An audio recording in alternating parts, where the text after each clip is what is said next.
Wewe unanipima mimi? Unanijaribu sio? Oya, mimi 32. Yaani kuna muda ukitaka nichekelee mimi nachekelea. Mimi sio 45. Na hisi hujanijua vizuri. Sasa kwenye hili acha nifanye kweli.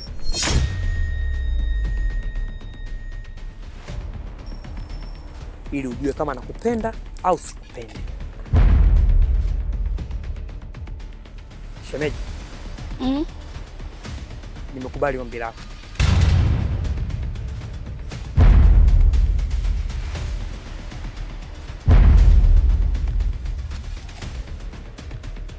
Tena, huu ndo muda sahihi. Unaweza kuondoka.